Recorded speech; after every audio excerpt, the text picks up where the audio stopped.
अस्सलाम वालेकुम and welcome to my YouTube channel health tips with doctor Waqas. उम्मीद करता हूँ कि आप सारे लोग खैर खैरियत से होंगे और ज़िंदगी के लम्हों से लुत्फ़अंदोज़ होते होंगे। जैसा कि आप लोगों को मालूम है कि मैंने आप लोगों के साथ विटामिन के हवाले से एक वीडियो सीरीज़ स्टार्ट की हुई है। तो कल मैंने विटामिन डी के बारे में आप लोगों को बताया। आज है हम एक और विटामिन के बारे में डिस्कस करने जा रहे हैं, जो कि बहुत ही अहम विटामिन है। विटामिन ई के बारे में मैं आज आपसे डिस्कस करूंगा कि विटामिन ई है क्या चीज़, और ये हमें किन किन सोर्सेज से मिल सकता है, और इसके अलावा अम, हमें ये मतलब किस तरह मिल सकता है, और इसके डोज वगैरह सब कुछ के बारे में आप लोगों से मैं डिस्कस करूंगा आज। तो आप लोगों ने वीडियो पूरी देखनी है, और मुझे फिर कमेंट सेक्शन में बताना है कि आपको वीडियो कैसी लगी और किस तरह ये इम्प्रूव हो सकती है। तो चलो स्टार्ट लेते तो चले स्टार्ट लेते हैं कि विटामिन ई बेसिकली है क्या चीज़। तो विटामिन ई बी ये एक पेट सालबल विटामिन है, यानी ये चर्बी में हल पजीर विटामिन है, और ये हमारे बॉडी में बहुत ज़्यादा काम करता है। जिस तरह हमारे क़ुव्वत मुदाफ़ियत को बढ़ाती है और हमारी मसल को, हमारे पट्टों को ये तक़वियत देती है। ये आहिस्ता आहिस्ता मैं आप लोगों से डिस्कस करने लगा हूँ। हल पजीर विटामिन है, जो कि बहुत ही अहमियत का हामिल विटामिन है। ये हमारी बॉडी में बहुत ज़्यादा फंक्शन सरअंजाम देता है, बहुत से काम करता है। आज हम जानने की कोशिश करेंगे कि इसकी कमी की सूरत में हमें किन किन डिजीज़ का सामना करना पड़ता है, किन किन बीमारियों का सामना करना पड़ता है, और किस तरह हम इसे पूरा कर सकते हैं। तो चलिए स्टार्ट लेते हैं कि विटामिन ई की कमी की वजूहत कौन कौन से हो सकते हैं। इनमें सबसे पहले जेनेटिकल डिसऑर्डर, मतलब जेनेटिक डिसऑर्डर का मतलब ये है कि जीनियाती मसला, जीनियाती डिसऑर्डर। ये जीनियाती का मतलब ये है कि बचपन ही से ऐसे बंदों में ऐसी बीमारियां होती है जिसकी वजह से चर्बी एब्ज़ॉर्ब नहीं होती। तो इसी वजह से, चूँकि चर्बी में हल-पज़ीर विटामिन है, तो ये भी विटामिन ए जो है ये एब्ज़ॉर्ब नहीं होगा, और ऐसे पेशेंट में विटामिन ई की डिफ़िशियंसी होगी।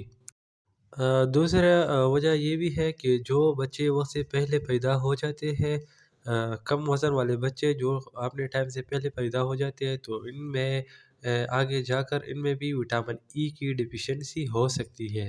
विटामिन ई की कमी के हमारे बॉडी पे बहुत ज़्यादा असरात हो सकते हैं, जिनमें सबसे पहले एटेक्सिया।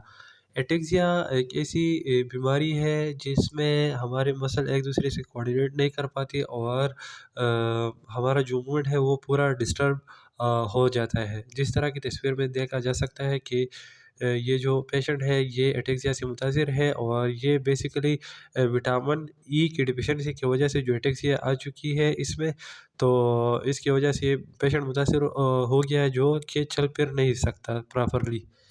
इसके अलावा आपने ऐसे लोग देखे होंगे जो थोड़ा-सा काम करके वो थक जाते हैं, या थोड़े से बैठ के ये उनके हाथ-पाँव सो जाते हैं, और इनमें झुनझुनाहट सी पैदा हो जाती है, जिसको हम टिंगलिंग सेंसेशन भी कहते हैं। तो ये सारे अलामात जो है ये भी बेसिकली विटामिन ई की डिफ़िशियंसी की वजह से ही हो सकते हैं। विटामिन ई की अहमियत और अफादियत बहुत ज़्यादा है, लेकिन जो मोस्ट इम्पॉर्टेंट है वो हमारी इम्यूनिटी के ऊपर, हमारे रिप्रोडक्शन के ऊपर, और हमारे बाकी भी हमारे स्किन के ऊपर भी है, हमारे मसल के ऊपर भी है। लेकिन मैं आपको एक्सप्लेन करने की कोशिश करूँगा कि पहले मैं आपको इम्यूनिटी, तो ये भी इम्यूनिटी में इसका बहुत ही ज़्यादा रोल है। ये हमारी इम्यूनिटी को बढ़ाती होती है।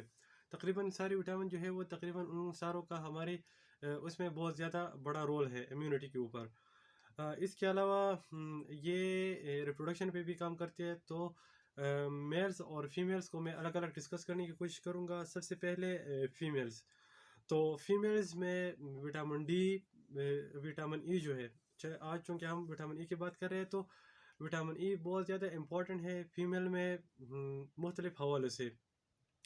पहले तो ये कि ये फीमेल की प्रेगनेंसी को बढ़ाती है, कि अगर कोई फीमेल प्रेग्नेंट नहीं हो रही तो ये इस तरह करती है कि उसकी चांसेस को बढ़ाते हैं। मेडिकल में हम इस तरह कह सकते हैं कि फर्टिलाइज इसको एक को यूटेरस में वो होल्डिंग में ये मदद कर देती है। अच्छा, इसके अलावा दूसरा ये है कि मेंस्ट्रुअल क्रैम्प्स जो होते हैं, यानी माहवारी में जो दर्द होता है फीमेल्स को, तो ये इसको भी कम कम करती है।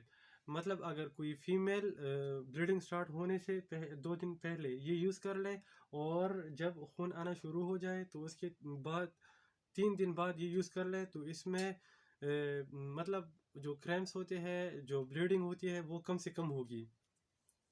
अच्छा, इसके अलावा विटामिन ई जो है, ये प्री मेंस्ट्रुअल सिंड्रोम जो फीमेल्स में होते हैं मेंसेस से पहले, जिसमें उनका मूड थोड़ा स्विंग कर जाता है, जिसमें वो डिप्रेशन का शिकार हो जाती है फीमेल, और उनको एनजाइटी होती है। तो जो फीमेल विटामिन ई यूज़ कर रही होती है, तो वो बेसिकली डिप्रेशन और एनजाइटी से इतनी वो सफ़र नहीं होती। इनमें जो डिप्रेशन वगैरह है वो कम से कम होती है। तो इस वजह से फीमेल को चाहिए कि प्री मेंस्ट्रुअल सिंड्रोम जिस फीमेल में हो, तो वो ये यूज़ करे, तो इनमें डिप्रेशन वगैरह नहीं होगी।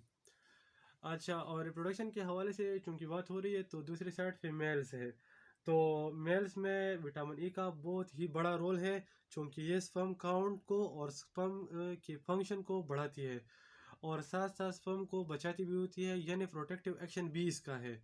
तो जो मेल्स विटामिन ई इस्तेमाल कर रहे होते हैं, तो उनके लिए बहुत ही इम्पोर्टेंट है कि विटामिन डी अगर कोई यूज़ कर रहा हो, तो वो इजीली वो मतलब वो मेल फर्टाइल ही होगा।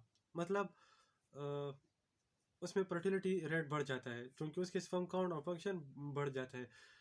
इसके अलावा लेकिन एक बात यहाँ काबिल ज़िक्र है कि प्रेगनेंसी में विटामिन ई का इस्तेमाल पहले 8 महीनों तक वो नहीं करना चाहिए।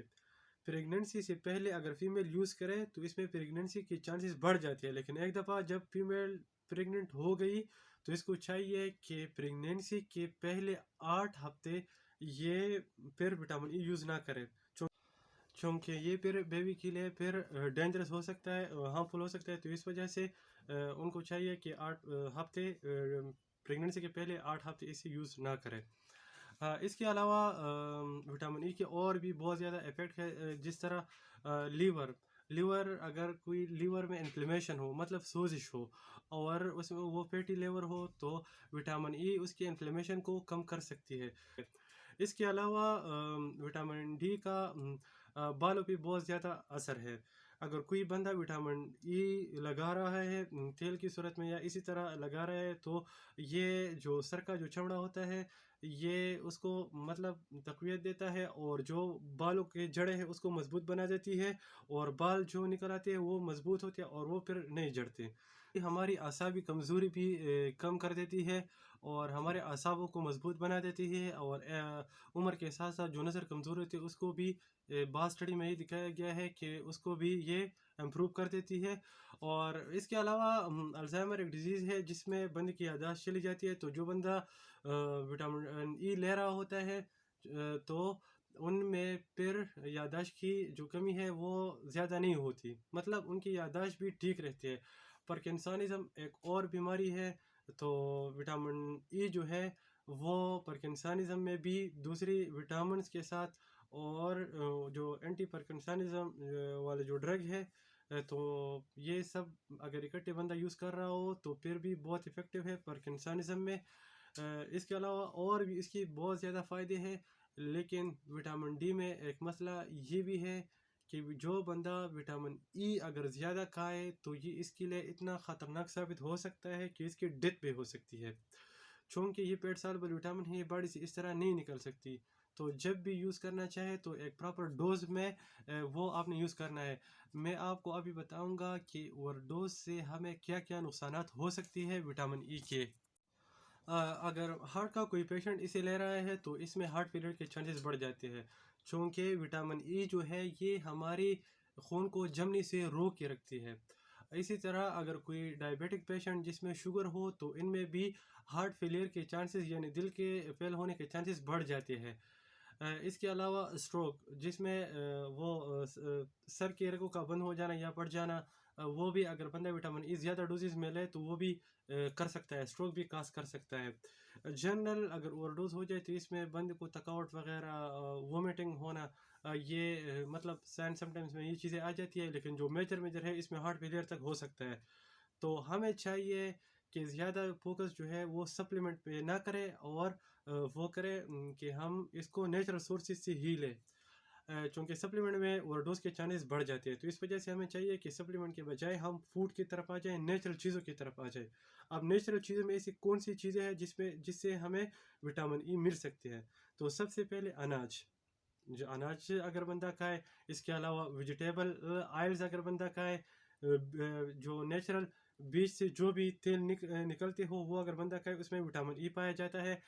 इसके अलावा जो नट्स होते हैं, जिस तरह मूंगफली हो गए, बादाम हो गए, अखरोट हो गए, इसी तरह जो भी चीज़ें हैं वो बंदा खाए, उससे विटामिन ई मिल सकता है। इसके अलावा अगर बंदा सब्जियां खाए, दूसरे फ्रूट खाए, तो इससे विटामिन डी बॉडी में आ जाते हैं। तो जो नेचुरल सोर्स से हम लेते होते हैं ये इतने ख़तरनाक नहीं होते, बजाय उसके जो हम बाहर से ले रहे होते हैं एज अ सप्लीमेंट लेते हैं, क्योंकि सप्लीमेंट में क्वांटिटी ज़्यादा होती है और नेचुरल सोर्सेज में वो मतलब इतनी क्वांटिटी भी नहीं होती, और एक प्रॉपर अमाउंट में हम ले सकते हैं, और ये हमारा फूड भी होगा और साथ साथ विटामिन ई की डिफिशियंसी भी पूरी होती रहेंगी। और एक और इंटरेस्टिंग बात नेचुरल सोर्स के हवाले से ये है कि पार्किंसनिज्म में जो सप्लीमेंट के तौर पर ले रहे होते हैं वो इतना इफेक्टिव नहीं है, बजाय उसके कि जो नेचुरल सोर्स से लेते हैं, मतलब जो फूड में लेते हैं या जो नट्स वगैरह से लेते हैं, चूँकि उस फूड में ऐसे दूसरे भी इंग्रेडिएंट होते हैं जो कि पार्किंसनिज्म में इफेक्टिव है, बजाय इसके कि हम सप्लीमेंट में सिर्फ विटामिन ई ले लें। तो हमें चाहिए कि फूड के तौर पर भी वो यूज़ करें। तो ये था आज का हमारा लेक्चर विटामिन ई के बारे में। आप लोगों ने हमें बताना है कि कैसा लगा आपको ये लेक्चर। मिलते हैं नेक्स्ट वीडियो में एक और विटामिन के साथ। तो तब तक अपना बहुत ज़्यादा ख्याल रखिएगा। अल्लाह हाफिज़।